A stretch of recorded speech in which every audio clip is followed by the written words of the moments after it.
CAF está constituido por personas que trabajan en el conocimiento de sí mismas y en la búsqueda de la libertad interior que entrega la expansión de la conciencia en pos de una relación cada vez más armónica consigo mismas, la sociedad y el mundo que nos rodea.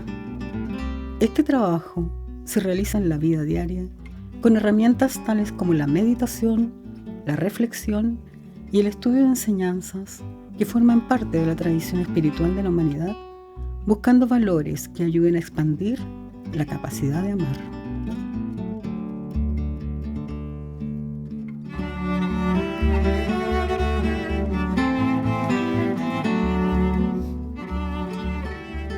Esto está pensado para personas que no son miembros de CAF, a lo que vamos a contar ahora a continuación. Explicar un poco cuál es el trabajo que hacemos en la meditación en CAF. Lo que les vamos a contar viene de nuestras lecturas y de nuestra experiencia directa, que creo que eso es lo que podemos aportar.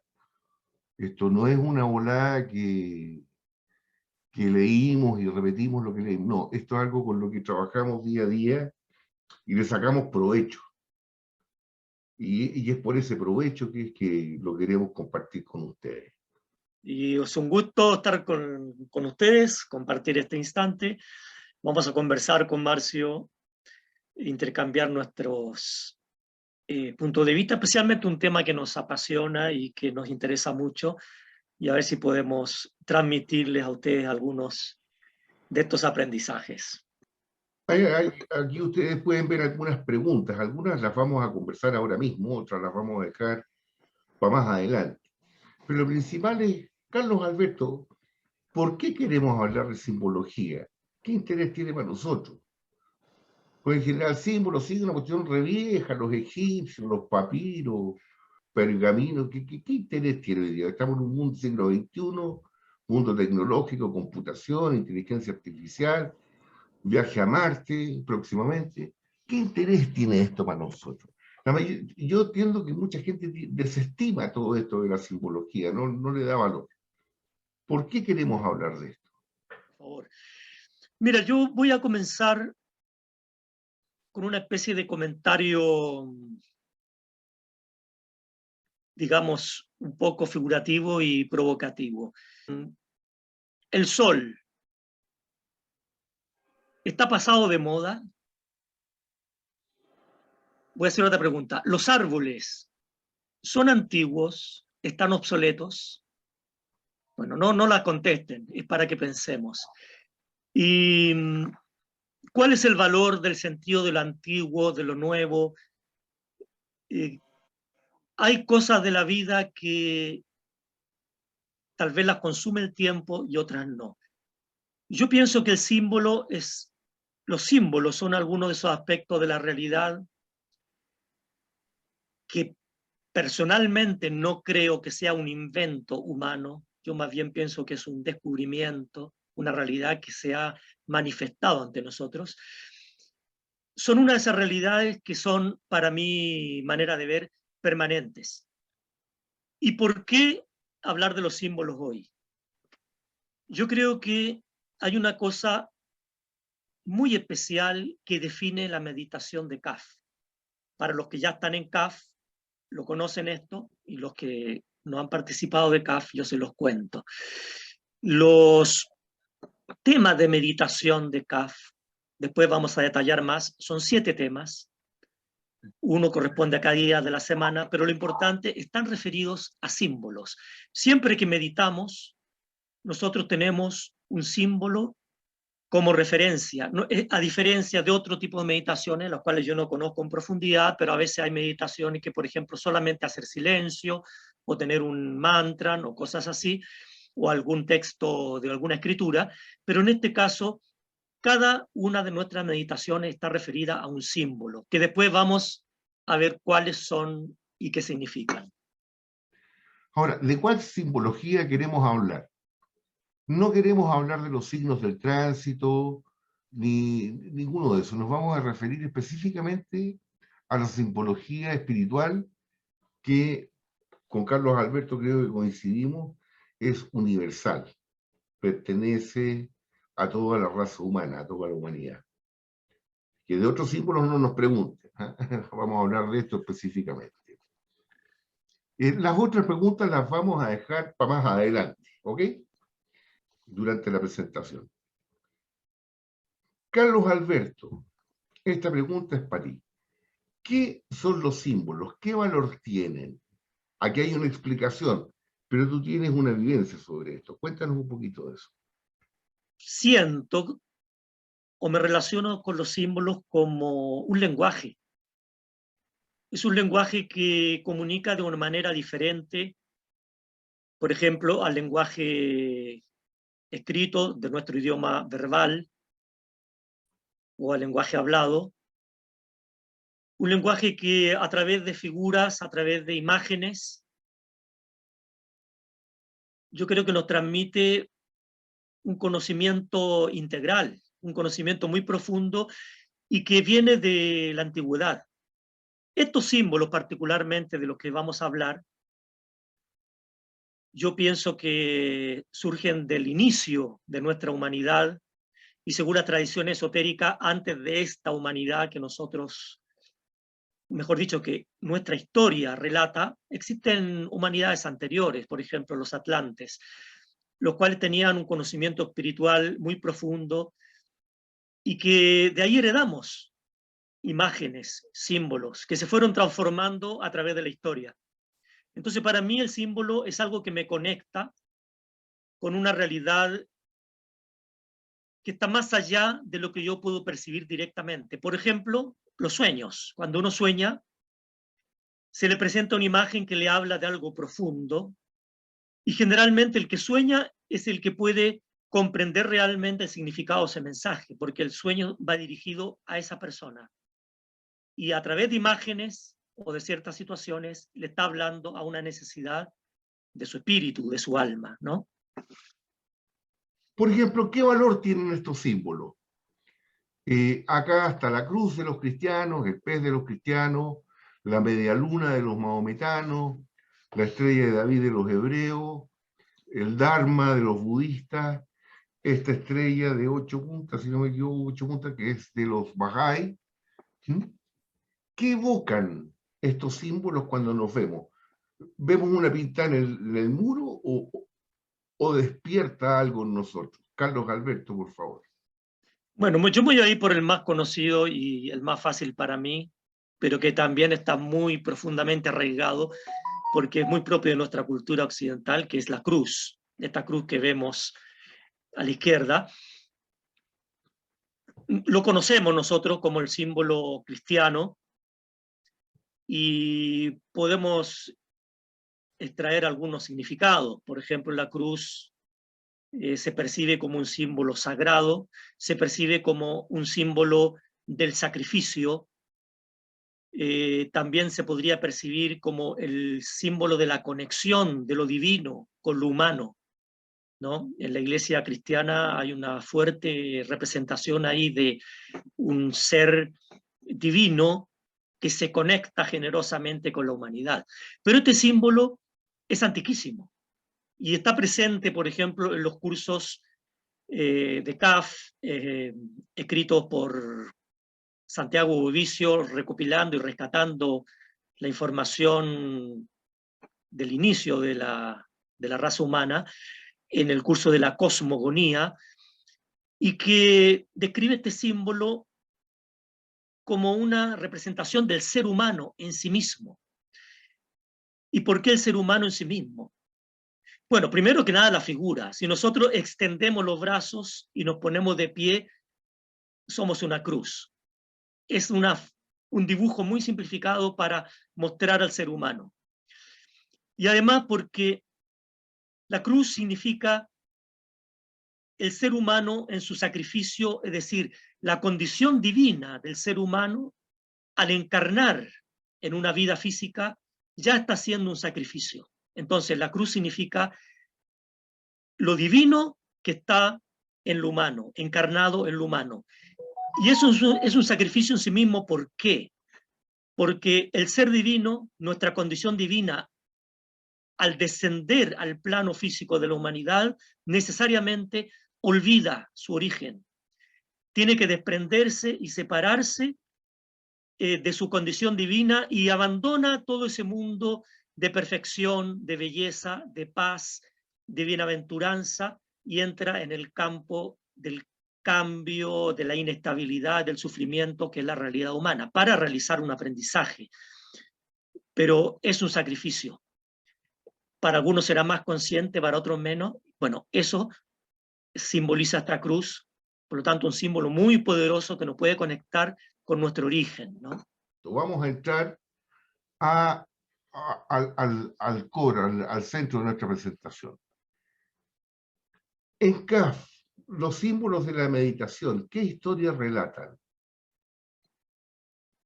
Una pequeña introducción de esto, de que aquí estamos resumiendo con 3 figuras del tarot, es como una síntesis de lo que vamos a mostrar después, que es el recorrido del alma en la simbología de CAF.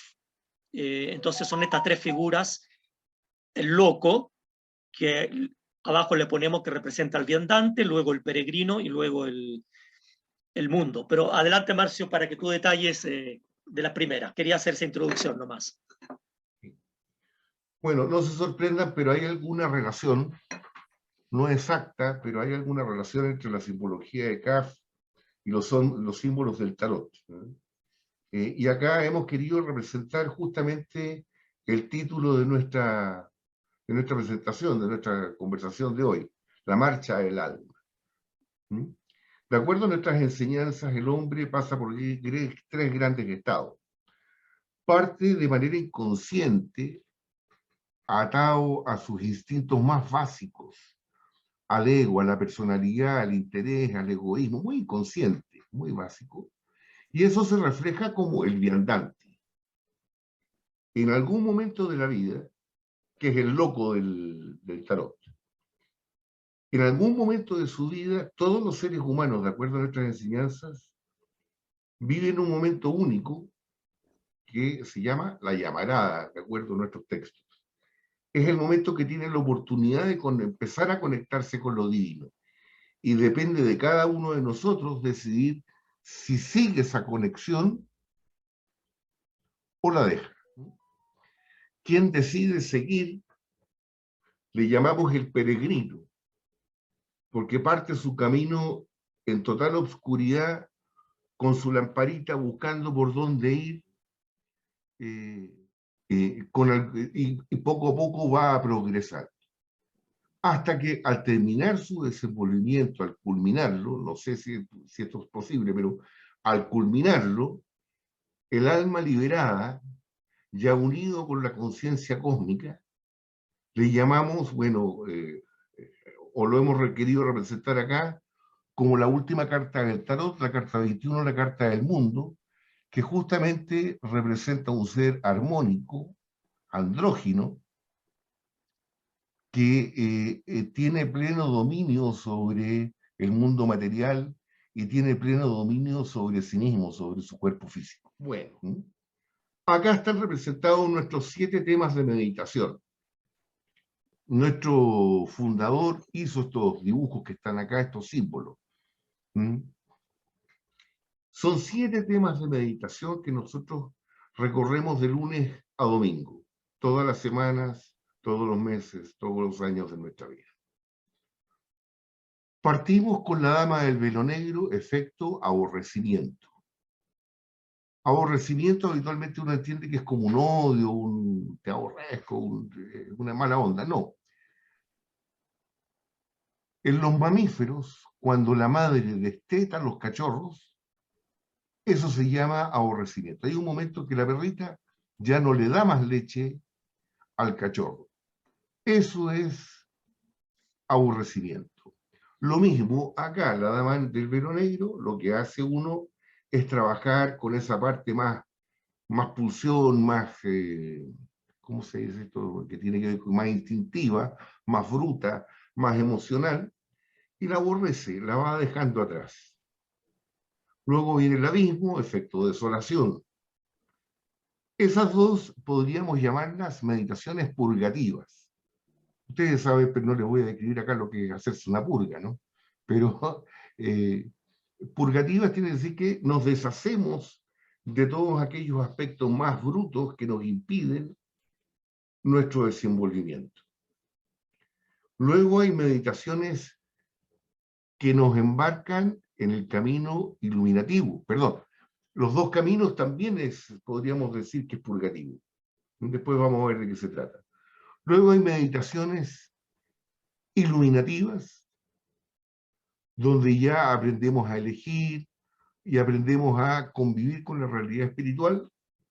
Y por último está la meditación unitiva, que es la resurrección de Jes, que es el alma perfectamente liberada, que están abajo representadas de alguna manera. No es exactamente así, ¿eh? Pero está el loco en la purgativa, las iluminativas está el peregrino, el ermitaño, y en la unitiva está, bueno, el alma liberada.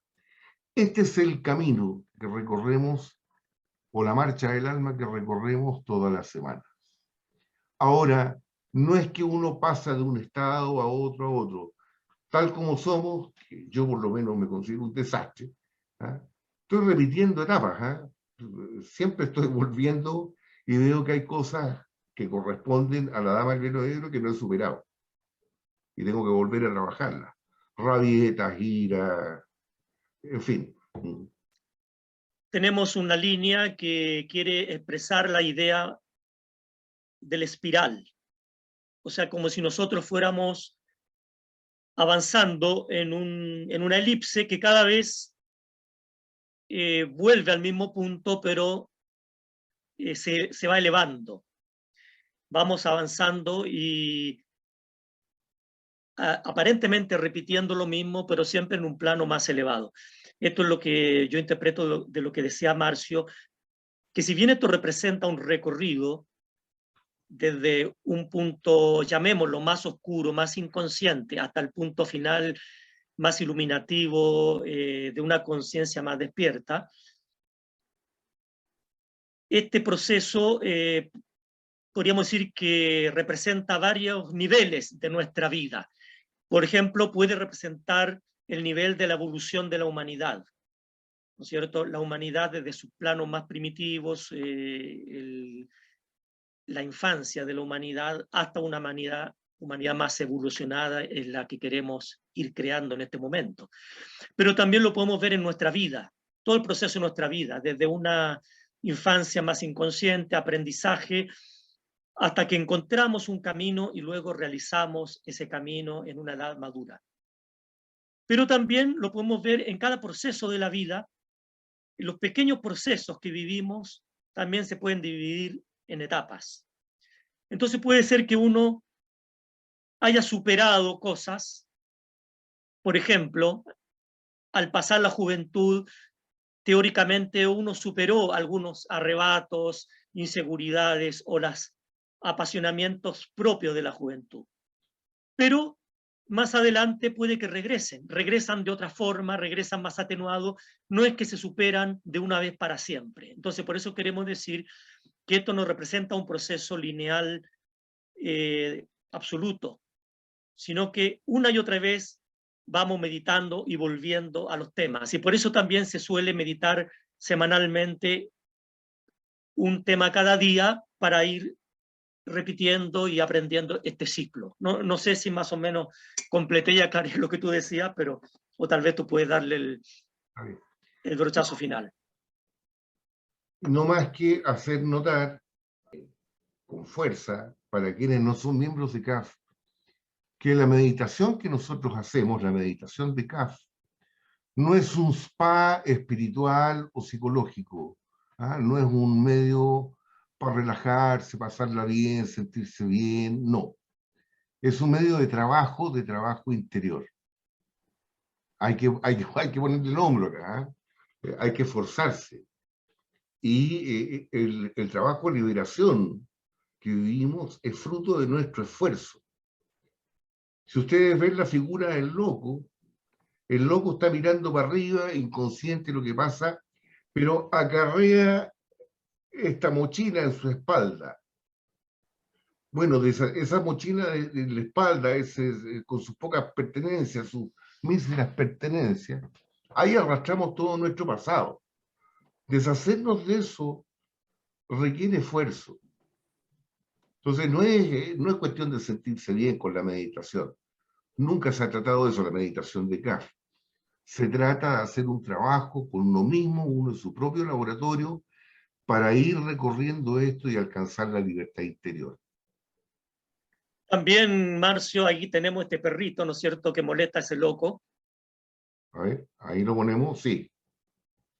Son, ¿no es cierto?, esas pasiones o esas obsesiones o esos defectos o todos esos aspectos que de alguna manera nos obstaculizan, y lo que trabajamos con la dama del velo negro, ¿no es cierto?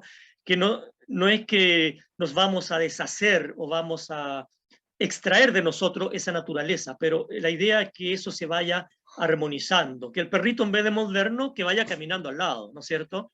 Que nos acompañe. Es un poco la idea.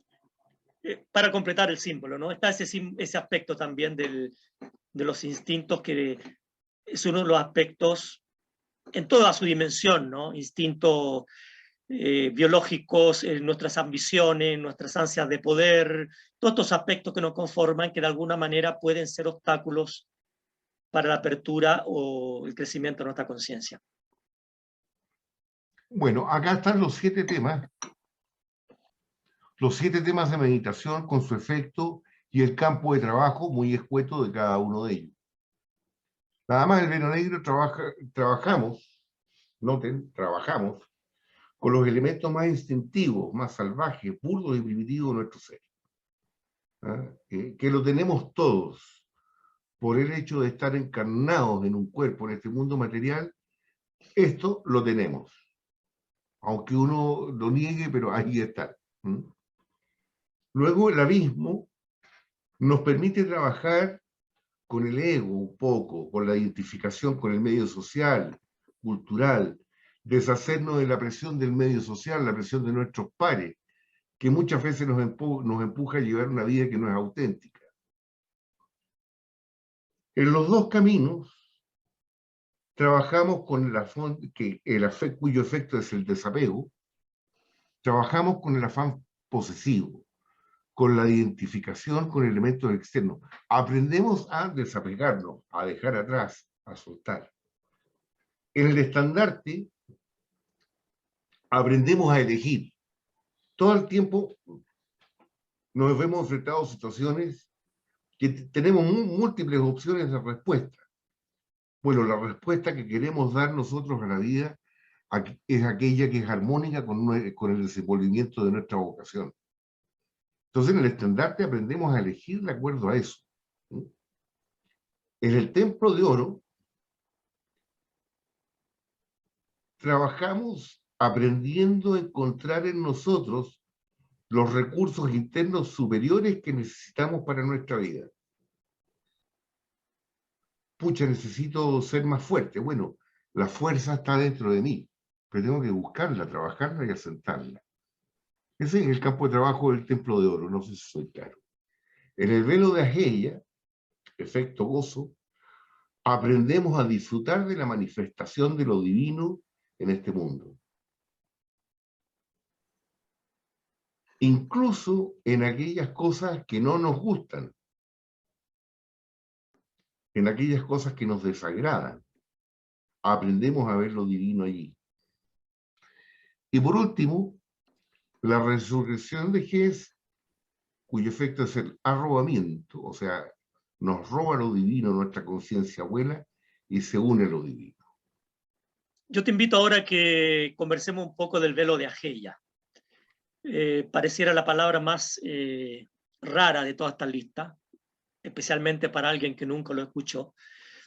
Y también para que veamos un poco la conexión de este símbolo con otros símbolos, es decir, que son símbolos muy profundos y que están enraizados en la antigüedad de la humanidad.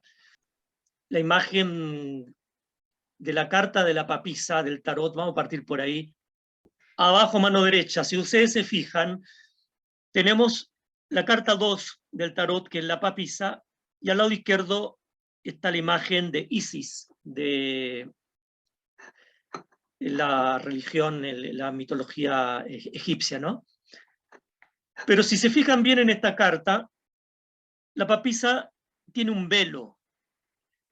Aquí no se ve el rostro cubierto, lo muestra, pero se ve que está detrás de este velo. O sea, esta imagen nos está hablando de que está oculta a los ojos del mundo. Está tras un velo, la papisa sentada, meditando y estudiando ese libro sagrado que tiene en sus manos. Ella, podríamos decir, gobierna el mundo desde dentro, del secreto.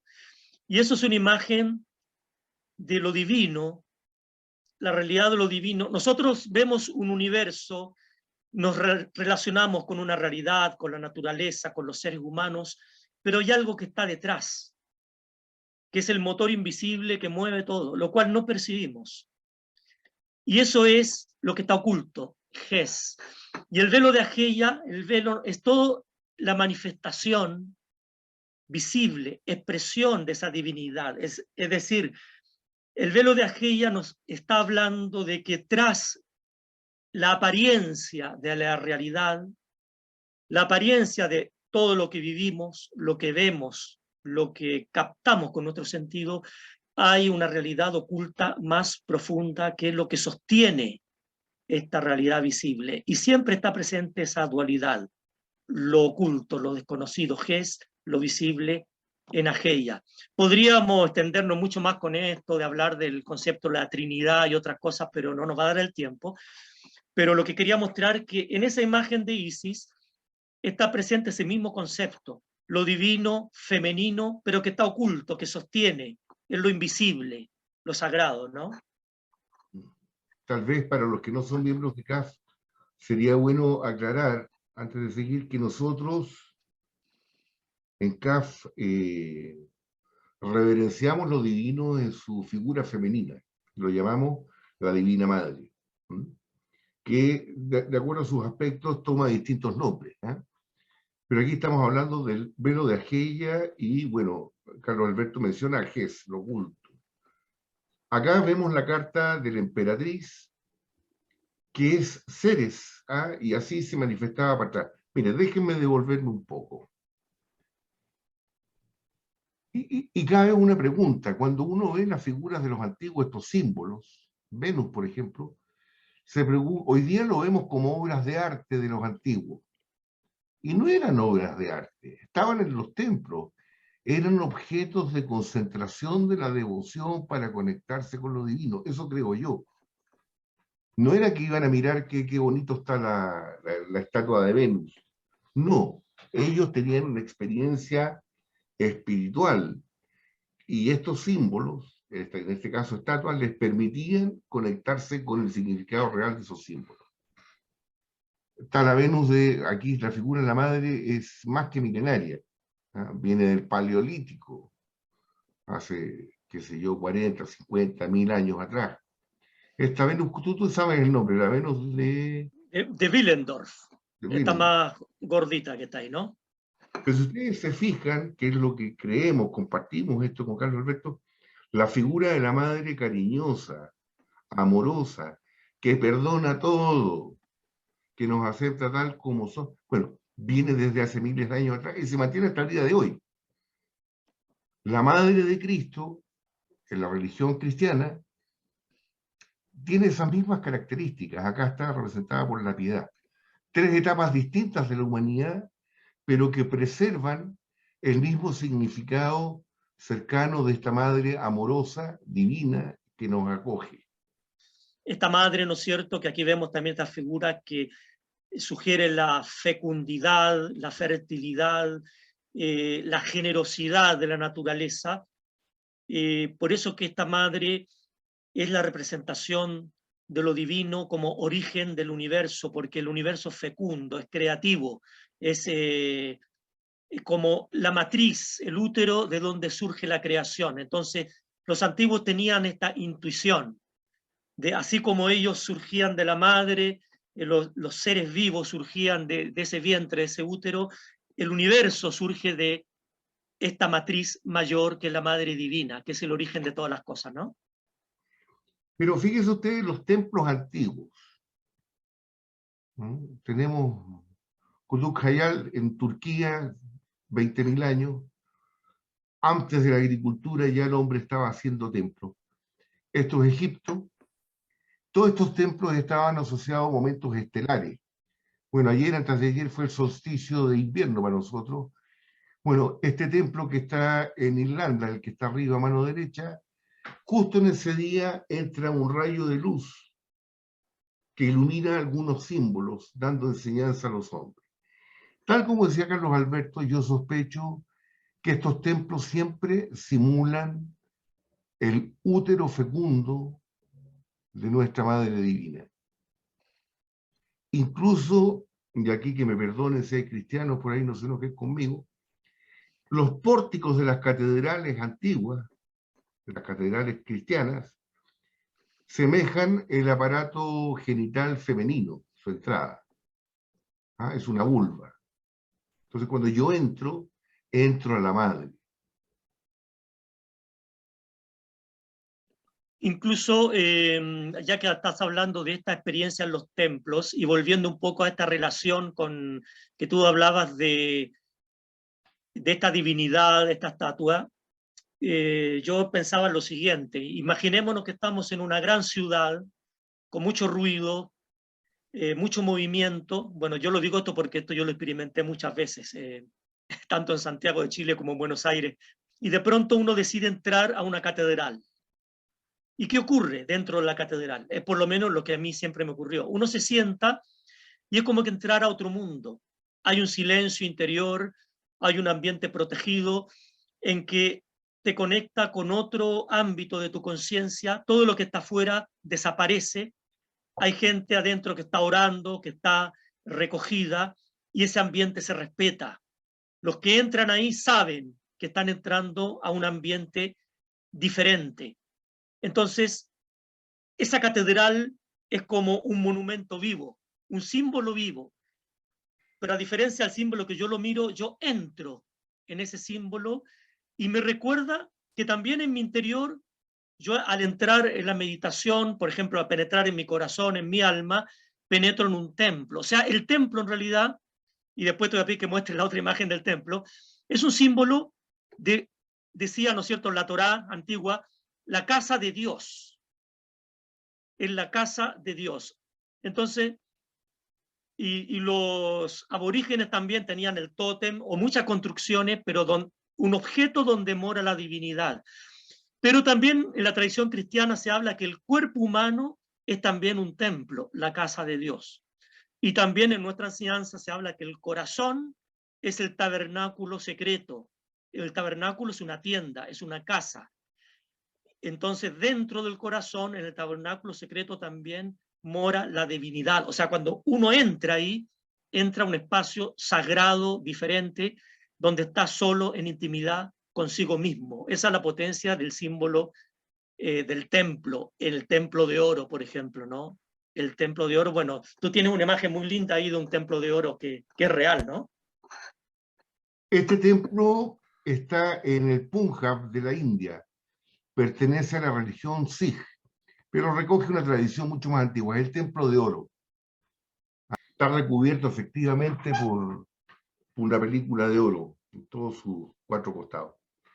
Pero es el templo que en nuestro tema de meditación tenemos que aprender a construir dentro de nosotros mismos. Acá el templo de oro, que es el día viernes, si uno quiere, lo que hacemos es aprender a construir ese espacio sagrado en el interior nuestro, en el interior de nuestro corazón, donde encontramos esos recursos, esa fortaleza que necesitamos para vivir nuestro desenvolvimiento. Bueno, acerca de los templos, esto es una experiencia donde uno se sumergía y lograba ver esto y tener esa experiencia de unión con lo divino, lleva a preguntarse, bueno, estos son templos muy antiguos, tienen 15.000, 10.000, no sé cuántos años atrás, hasta el día de hoy. Entonces, los símbolos siempre son los mismos o han ido cambiando, pero manteniendo su esencia. Y lo que postulamos con Carlos Alberto es que si bien pueden cambiar en algunas formas, la esencia del símbolo en sí se mantiene. El conocimiento, la experiencia del símbolo en sí se mantiene y muestra su carácter eterno. No somos pasajeros, no. Son cosas que están desde el comienzo de la raza y que van a perdurar por siempre.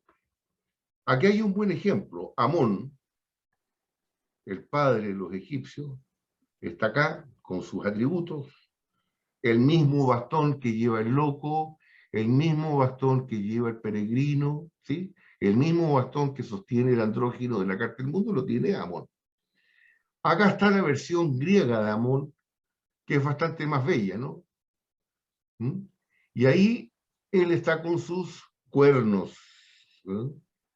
¿Qué significan los cuernos, Carlos Alberto? Bueno, eso es muy interesante. Voy a partir con otra imagen que también tiene esos cuernos, porque a veces se relaciona con aspectos oscuros, ¿no? Sin embargo, si ustedes recuerdan, o los que están familiarizados con ese relato, cuando el profeta Moisés desciende del monte Sinaí después de su encuentro con Dios, ¿no? O con la divinidad, como diríamos nosotros, tiene el rostro iluminado y tiene cuernos.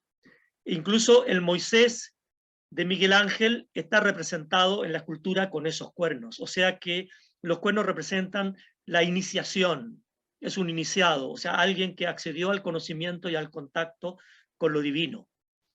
Incluso nosotros lo vemos en la carta del tarot, que habla del diablo, porque siempre lo representan con cuernos, pero en el fondo está representando, en esa carta aparece con los cuernos de un ciervo, ¿no? O como un alce, porque representa que aún ese ser en la profundidad de la oscuridad del subconsciente, o sea, en la profundidad de la experiencia humana, sin tener el contacto directo con el conocimiento, está aspirando a esa iniciación, o sea, al conocimiento de lo divino. Entonces esos cuernos representan esa aspiración o esa iniciación, ¿no?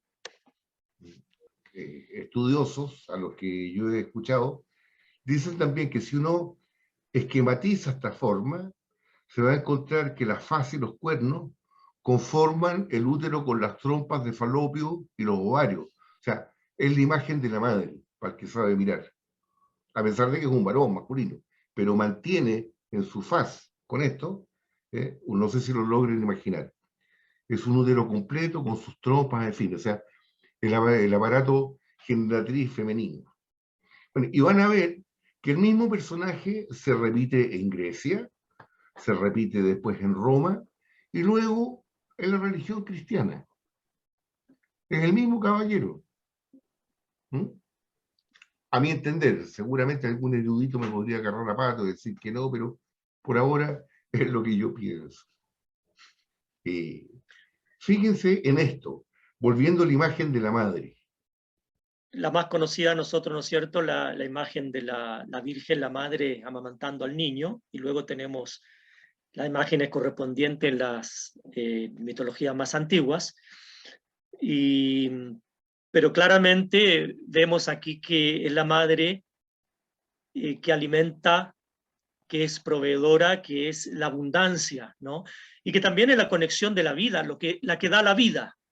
Por eso yo creo que hay un nexo muy fuerte, y en la madre, volviendo a la biología, ¿no? Y pensando un poquito en lo que decía Humberto Maturana, que el mamífero, el ser biológico mamífero, en el cual está incluido el ser humano, no está construido en base a la competencia y a la lucha, está construido en base al amor. El primer elemento que surge como constructor de la sociedad, del grupo, del clan, es el amor, y el primer gesto de amor es la madre amamantando al cachorro en el grupo del animal, del mamífero. Por lo tanto, es un instinto natural de acoger, de transmitir la vida, y además el ser nace desde el interior del vientre de la madre, a diferencia, por ejemplo, del reptil o del ave, que hay un huevo que está fuera. Lo que quiere decir que hay una conexión más íntima en todos los procesos psicológicos, emocionales con la madre. Entonces, si tomamos esa imagen de que la madre es lo divino, podríamos decir que nosotros como seres estamos directamente alimentados por la divinidad, y de la divinidad nos ha entregado todo su conocimiento, su sabiduría, su alimento, y nos sostiene. Y yo creo que eso expresa esta imagen de la Madre Divina, ¿no es cierto? La divinidad que sostiene el universo y sostiene la vida humana. Fíjate que, bueno, las figuras de la izquierda es la misma, es la representación de Isis, si hablamos de ella, la divina madre para los egipcios, que está lactando a su bebé, o sí, a Horus, perdón. Pero acá a la derecha tenemos alguna imagen que en Chile no se conoce mucho. Es una imagen católica. La Virgen de la Leche. Es exactamente lo mismo. Los mismos atributos de la divinidad que acá se expresan en cachos, en peinados, acá se expresan en rayos de luz, es exactamente lo mismo. Yo me reía mucho hace un tiempo atrás cuando se dio toda esa discusión acá en Chile, la discusión tan tonta, respecto si era o no prudente que las mujeres pudieran dar de mamar a sus bebés en público. Y que sí, que no, hubo toda una serie de posturas y cuestiones. Y yo decía, pero si eso es parte de lo que somos, o sea, y no es de ahora, ahora se está deconstruyendo esa tontera, pero realmente es un símbolo, y cada vez que yo veo una mamá dándole amamantando a su bebé, a mí me trae a esto, a estas imágenes. Es el mismo símbolo vivo. Un detallito más que yo quiero observar en esta imagen de la Virgen. Está rodeada por un huevo, ¿lo ves? Sí, sí, ¿No es tienes cierto? razón. Un huevo. Esta imagen del huevo también está presente en el tarot, especialmente en la carta número 20, que habla del juicio, que es también la resurrección. Está presente. Bueno, no lo vamos a mostrar ahora, pero porque el huevo para los antiguos representaba también el origen del universo, o sea, el huevo cósmico, el huevo de donde nace todo el universo. Por lo tanto, este huevo también reafirma la idea de la madre como origen, ¿no? Origen de la vida. Por eso te lo quería hacer resaltar en este cuadro que está representado. Acá una demostración más de que los símbolos han perdurado a través de las centurias y los milenios. Lo que nosotros vemos hoy día en el tarot no es nada más que el panteón greco-romano egipcio antes, representado en figuras. Se preservó el conocimiento a través de algo simple. Acuérdense que hubo persecuciones religiosas y se trató de anular algún tipo de conocimiento en algún momento, sobre todo por ahí por el año 400 después de Cristo, que se obligó a cerrar los templos egipcios y a los pocos templos greco-romanos que quedaban funcionando. Hay algo, cuando hablábamos del cambio, que yo quería mostrarle, insistí, este es nuestro símbolo, es Kaf, la carta 11 del tarot, que es el ser humano armónico, que tiene completamente, el perrito del loco acá está representado como un león, pero lo tiene completamente dominado, está en posesión de sí. Bueno, de acuerdo a nuestras enseñanzas, el símbolo más antiguo que representa al ser humano iniciado en estas condiciones es Armaquis, o lo que se conoce acá en castellano como la esfinge. ¿Y cuántos miles de años tiene la esfinge? Todavía está en discusión. Si estaba antes o después del diluvio, ahí se la llevan peleando.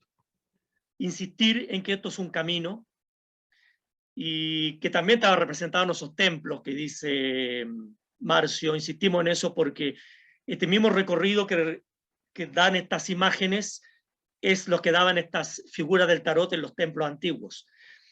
Aquí hay un punto de partida, ¿no es cierto? Yo voy a partir y después Marcio sigue porque creo que vamos a tener que ser ágiles en esto.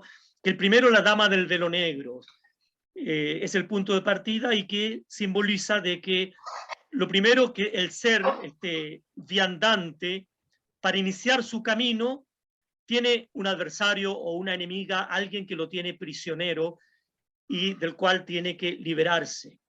Tiene que salir del territorio de esa dama del velo negro para comenzar su recorrido. Y el abismo es una zona baja, podríamos decir. Imagínense que nuestro destino es ir a una alta montaña.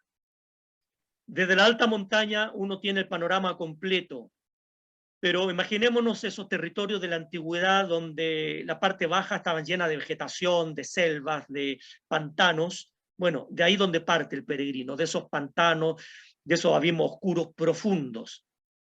Y cuando sube la montaña, si se descuida, puede volver a caer ahí y matarse. Entonces tiene que ser muy cuidadoso y comenzar a ascender.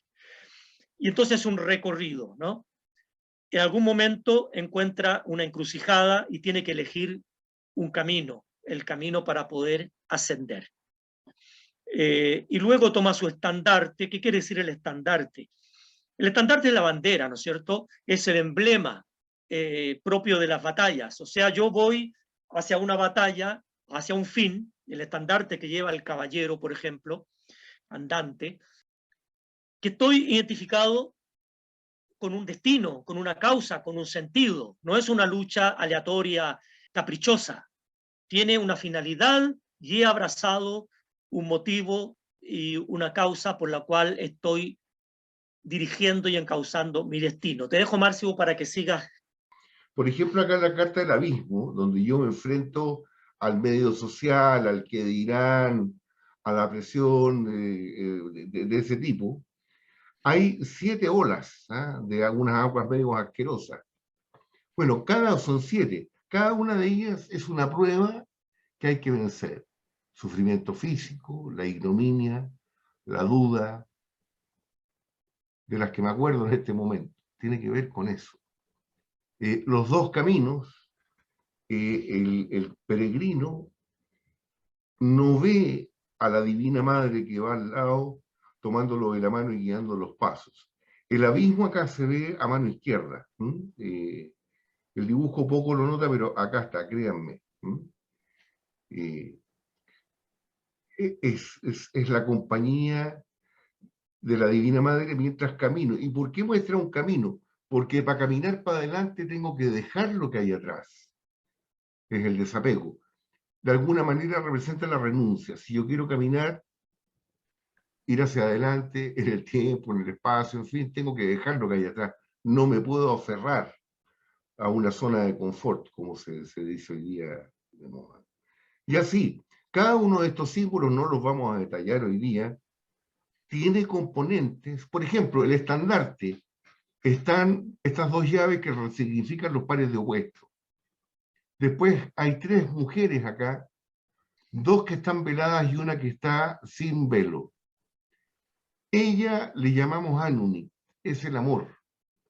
Lo que está diciendo esto, que superando los pares de opuestos y encontrándome con el amor, yo puedo ir. No sé si me explico. Es eso lo que yo leo en este símbolo. Lo mismo en el templo de oro. Este personaje de acá es el peregrino, el que está en el suelo. El altar está al frente, bueno, están las 8 columnas que significan el infinito. En fin, está lleno de detalles que hay que saber leer, pero más que saber leer, hay que saber integrar para poder vivir la experiencia. Y te agrego lo último de la resurrección de Ges, como que también yo creo que el concepto de la resurrección está presente, ¿no es cierto?, en muchas religiones. En el simbolismo antiguo, está en Osiris, está en la religión cristiana, y en la resurrección de Ges también estamos hablando de una tumba, la tumba de la madre dormida, a la cual nosotros podemos llamar y despertar, que en el fondo es despertar la divinidad que está dentro de nuestro corazón, ¿no es cierto? Entonces en esa resurrección de Ges meditamos para irnos al corazón y despertar la divinidad, o sea, resucita, vuelve, renace nuestra condición profunda de seres divinos que completan nuestra naturaleza, que inicialmente solamente conocemos nuestra manifestación superficial. Entonces el camino de la meditación nos conduce hacia allá.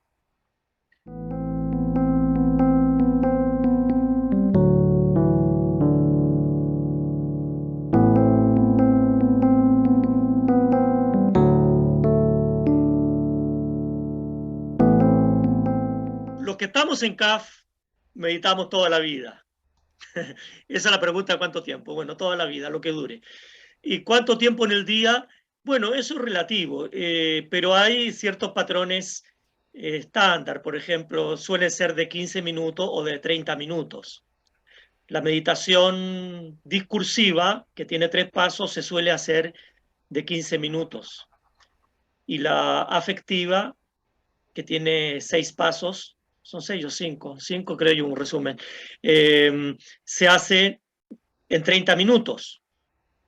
Eso se puede hacer en la mañana y en la noche, o en la mañana y en la tarde. Eso es más o menos lo acostumbrado. Y lo otro, yo creo que, es decir, aquí habría que hacer un alcance a pie de página. El método de CAF tiene la particularidad que se adapta al que lo practica. Es decir, no es una regla fija, que es decir, usted tiene que meditar tantas veces y tanto tiempo. Uno lo adapta a su vida, a su sistema. Pero yo creo que hay ciertas cosas de sentido común. Es decir, si yo medito 3 horas seguidas, puede que no sea generalmente lo más conveniente, lo más práctico para la forma de vida que nosotros tenemos. Puede ser que media hora sea más adaptable. O si alguien quiere meditar 1 hora, puede ser. Pero dentro del ritmo moderno puede que ya no estemos para trotes tan largos y por eso media hora puede ser más apropiado. Eso es más o menos lo promedio, ¿no? Pero no hay una regla, es lo que yo diría. Y el sentido común me hace pensar que no tiene que ser ni demasiado ni tampoco. Es decir, el método de CAF tiende hacia el equilibrio. Meditemos, nos movemos, trabajamos, hacemos trabajo intelectual, trabajo físico, nuestra relación social, que toda la vida sea en un equilibrio. Eso es lo que yo podría decir en cuanto a eso.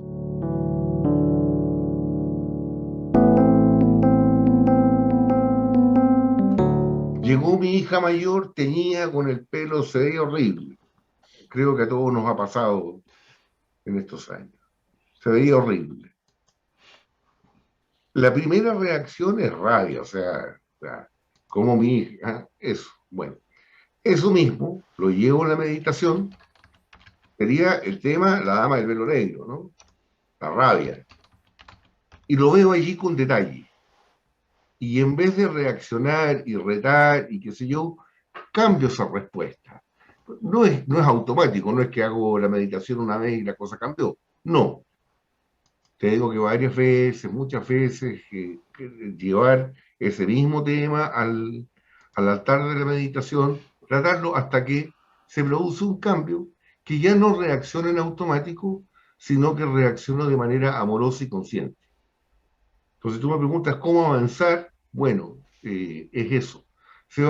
La meditación, si bien es un diálogo, abrirse a lo divino, pero uno trabaja con uno mismo, con los elementos de la vida diaria.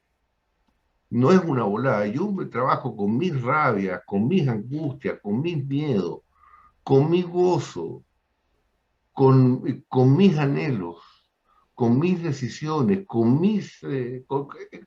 lo que me constituye. Y voy aprendiendo a diferenciar lo que es realmente mío, mi esencia, lo que vino conmigo desde la eternidad y permanece allí medio tapado, de lo que me enseñaron acá y que no soy yo, pero yo creo que sí soy yo. Entonces, eso lo voy descartando. Sí, esa es la manera de avanzar. Esa es la gracia de usar la meditación como una herramienta de trabajo espiritual.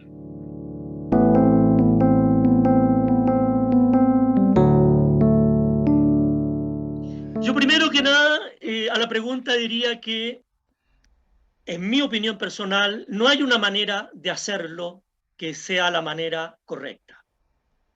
O sea, tiene que haber libertad, es lo que yo creo, no que uno le diga, mira, la meditación de tal se medita así. Entonces lo que voy a responder es cómo lo haría yo, o cómo suelo hacerlo yo. Y como a mí me apasionan mucho los símbolos y las imágenes, lo que estuvimos hablando, y hablamos de la Madre Divina, yo en este momento me imagino que en la mañana y voy a la tumba de la Madre Divina.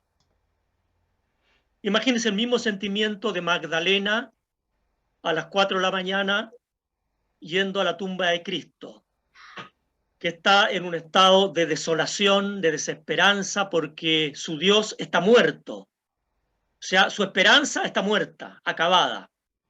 Y con ese sentimiento de total abatimiento va hacia la tumba para tener un consuelo, para ver la tumba por lo menos, y se sienta ante la tumba. Y cuando llega a la tumba está abierta.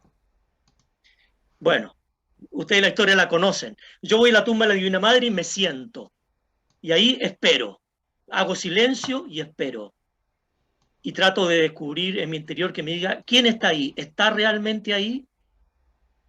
¿Hay alguien ahí? Y espero. Hago silencio en esa oscuridad para ver qué me dice. ¿Quién está ahí? Y si es ese ser, si realmente va a regresar a la vida y me va a hablar. Esa sería para mí, por ejemplo, una meditación de la resurrección de Jesús en este momento.